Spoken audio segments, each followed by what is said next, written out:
حضرت عمر بن عبد العزیز بادشاہ تھے. آواز دی گھر میں بیٹھے, بیٹی پانی کا پیالہ تو لاؤ. بیٹی خاموش ہو گئی. ساتھ والا کمرہ بیٹی کا. پھر آواز دی, بیٹے سن رہی ہو؟ کہ ابا جی سن رہی ہوں, پانی کا پیالہ دینا. بیٹی خاموش ہو گئی. تیسری آواز دی تو زوجہ پانی لے کے آ گئی. نے کہا حضور پانی.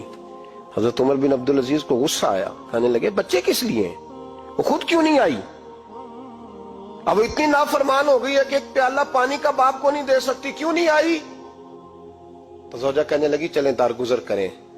اس نے کہا ابا کو نہیں بتانا, پی لے. کیوں نہیں بتانا؟ بتاؤ کیوں نہیں آئی؟ میں نے اس کو پکارا تھا, تمہیں پکارتا تو تم آتی, تمہیں بتانا پڑے گا. جب بات ذرا آگے بڑھی تو ماں تھی نا, بات بیٹی کی تھی, تو اماں رو پڑی, آنکھوں میں آنسو آئے. کہا کیوں روئی ہو؟ کہنے لگی بیٹی کا پجامہ پھٹ گیا, دوسرا ہے نہیں, اور آپ لے کے بھی نہیں دیتے.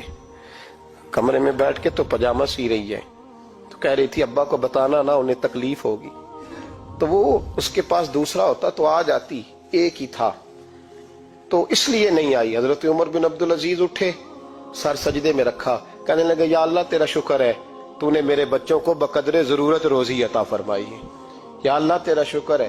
ایک روایت میں نے پڑھی, کلیجہ منہ کو آیا. مصطفیٰ کریم بیٹھے تھے, تو سیدہ عائشہ صدیقہ رضی اللہ تعالیٰ نے عرض کی یا رسول اللہ صلی اللہ علیہ وسلم, وہ دیکھیں سیدہ فاطمہ آ گئی ہیں, وہ دیکھیں بی بی صاحبہ بغیر بتائے آ گئیں. حضرت فاطمہ الزہرا آئی, تو حضور نے فرمایا فاطمہ بغیر اطلاع کے؟ حضور چھوٹا سا کام تھا. کیسے آئی ہو؟ تو بی بی صاحبہ نے نا, عورتوں کا پلو ہوتا ہے نا چادر کا, پلو کھولا تو ایک روٹی بندھی ہوئی تھی, ایک روٹی چادر میں. یہاں لوگ زیور باندھتے ہیں, دولت باندھتے ہیں, ایک روٹی حضرت فاطمہ نے پلو میں باندھی, کھول کے پیش کی. کہ بیٹے یہ کیا ہے؟ کہ ابا جی کئی دنوں سے گھر میں روٹی نہیں پکی تھی, آج علی کچھ جون لائے تھے, پیسے ہیں, چند روٹیاں بنی ہیں, تو بچوں نے تو کھا لیا, تو میرے سامنے بھی ایک روٹی آئی تھی, میں نے لقمہ توڑا ہے تو مجھے خیال آیا پتہ نہیں مصطفیٰ نے کھایا ہے کہ نہیں کھایا, پتہ نہیں حضور نے روٹی کھائی ہے کہ نہیں. تو حضور میں لے کے حاضر ہو گئی ہوں, مہربانی فرمائیں. تو فرمایا بیٹے بیٹھ جا. حضرت فاطمہ بھی بیٹھ گئی. سیدہ عائشہ کہتی حضور بھی بیٹھ گئے. فرمایا فاطمہ کتنے دنوں سے نہیں کھایا؟ عرض کی حضور 3 دن سے. فرمایا بیٹے میں نے 5 دن سے نہیں کھایا, آ جا. دونوں باپ بیٹی مل کے کھاتے ہیں. روٹی 2 حصوں میں حضور نے بانٹی. فرمایا چلا جی تو کھا, آدھی میں کھاتا ہوں.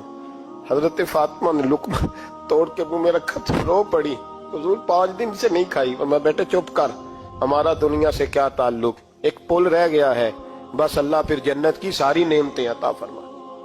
رونے والی بات ہی نہیں ہے اس میں, بس ہمارا کیا تعلق, ایک پل ہے, پھر مالک بڑا کچھ عطا کرے گا. او بھائی, جو کائنات کے مالک و مختار تھے, جو ابرو کا اشارہ کرے تو حضرت جبریل جنت کی نعمتیں لے کے آ جائیں, انہوں نے تو دنیا کی جانب توجہ ہی نہیں کی, ان کا تو خیال ہی نہیں آیا.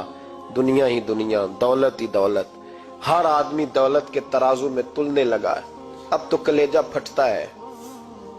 اب تو لوگ پوچھتے ہیں, اور میں کبھی کبھی بڑا مجبور ہوتا ہوں, آزمائش میں آ جاتا ہوں. لوگ کہتے ہیں جناب آپ سے کچھ قرآن کی آیات سننی ہے, آپ کتنے پیسے لیں گے؟ کچھ حدیثیں سننی ہیں, کیا اس کا معاوضہ ہوگا؟ آپ سے اس نبی کا نام سننا ہے جس کا آپ کھاتے ہیں, جس کے نام پر آپ نے عزتیں لی ہیں, ان کا نام سنا ہے, آپ کا ریٹ کتنا ہے؟